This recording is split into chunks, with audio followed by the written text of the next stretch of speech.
ॐ सहनाववतु सहनौ भुनक्तु सह वीर्यं करवावहै तेजस्विनावधीतमस्तु मा विद्विषावहै।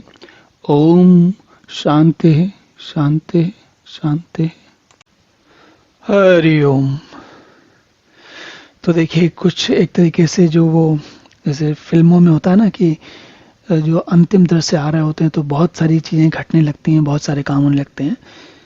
ये एक अलग बात है कि अभी हम गीता के 10वें अध्याय तक पहुंचे हैं। अभी हमें 8 अध्याय, इस अध्याय के आगे भी 8 अध्याय हो रहे हैं, तो अभी बहुत कुछ पता चलना है। लेकिन अर्जुन की स्थिति देखिए कितनी आनंदमयी हो रही है, इसका आप अंदाजा लीजिए, इसका आनंद लीजिए। तो अर्जुन कह रहे हैं, कथम विद्याम अहम योगिन त्वाम सदा परिचिंतयन् केषु केषु च भावेषु चिंत्य असि भगवन्मया। तो पहले इसका सीधा वाक्य देखते हैं, फिर उसके बाद इसके अंदर थोड़ा शब्दों को एक एक चीज को भली भांति समझते हैं। अर्जुन कहते हैं, हे योगेश्वर, मैं किस प्रकार निरंतर चिंतन करता हुआ आपको जानूं, और हे भगवान, आप किन किन भावों में मेरे द्वारा चिंतन करने योग्य हैं। तो कथम विद्याम अहम योगिन त्वाम सदा परिचिंतयन्। तो पहले तो ये बताओ कि भगवान आप, हे योगेश्वर, मैं ये बताओ कि आप किस प्रकार, आपको कैसे कैसे आपके बारे में चिंतन करूं, कैसे कैसे आपको चिंतन करूं, और आप किन किन भावों में किस प्रकार से केषु केषु च भावेषु चिंत्यो असि भगवन मया। तो एक बात बताइए, आप किन किन तरीकों से, किन किन प्रकारों से, किन किन भावों से मेरे द्वारा चिंतन करने योग्य हैं, या आपके ऊपर चिंतन किया जा सकता है। देखिए, भाषा का आनंद लीजिए। पहले तो कह रहे हैं कि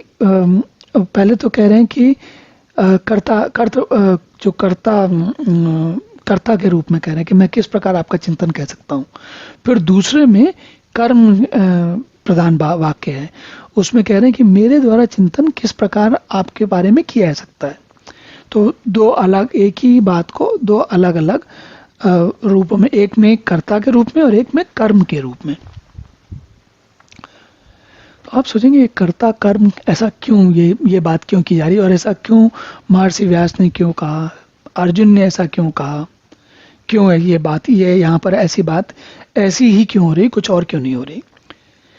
तो इसमें इस बात को समझने के 2 कारण है। देखिए, अर्जुन और भगवान कृष्ण हैं। भगवान कृष्ण तो भगवान है, परमात्मा है, सब कुछ है। लेकिन अर्जुन से हम अपना कुछ मिलान कर सकते हैं। हालांकि अर्जुन भी हमसे बहुत आगे हैं, लेकिन फिर भी हम अर्जुन जैसे ही हैं कुछ हद तक।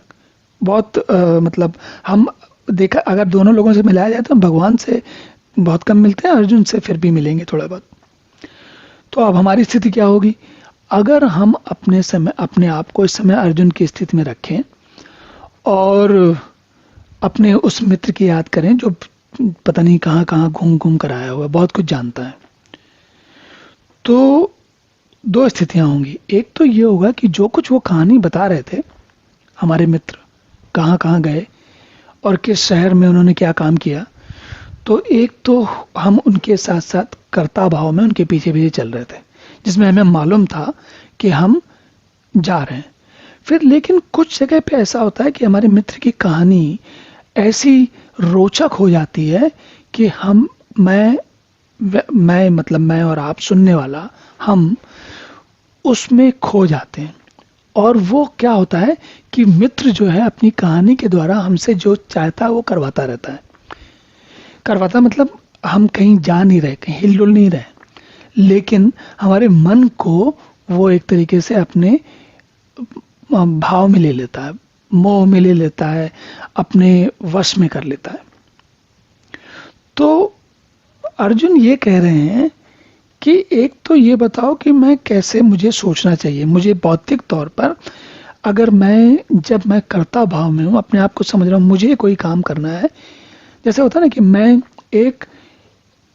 चलिए इसको एक और, ये थोड़ा सा एक अच्छा प्रसंग है, इसलिए इसका एक और उदाहरण लेते हैं एक स्थिति हो सकती है कि मुझे धन कमाना है, और धन कमाने के लिए मान लीजिए मैं कोई ऐसा कार्य करता हूं जिसमें मैं साइकिल चलाकर अपने कार्यालय जाता हूं, ठीक है।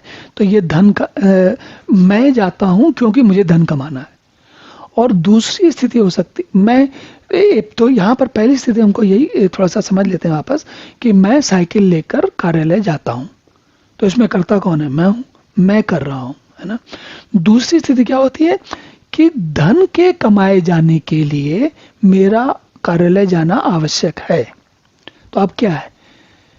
कर्म प्रधान हो गया, करता नहीं, मैं प्रधान नहीं रह गया। मैं किसके पीछे जा रहा हूं?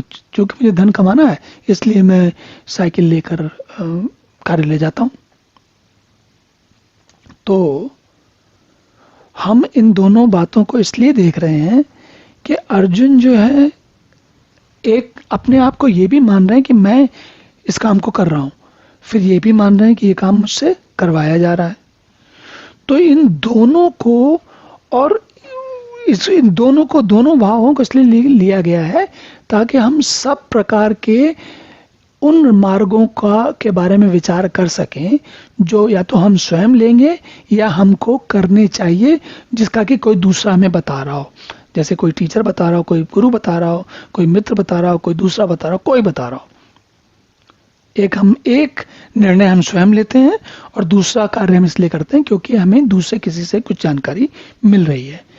तो यहाँ पर अर्जुन ने अलग अलग दोनों बातें साफ साफ पूछी हैं कि भाई मैं किस प्रकार, पहले तो मैं कैसे उसको ढूंढूं, क्या क्या करूं, आपके बारे में कैसे जानूं, और कैसे आपके बारे में जाना जा सकता है। चलिए अब अगला श्लोक देखते हैं। ओम पूर्णमदः पूर्णमिदं पूर्णात् पूर्णमुदच्यते पूर्णस्य पूर्णमादाय पूर्णमेवावशिष्यते। ओम शांति शांति शांति।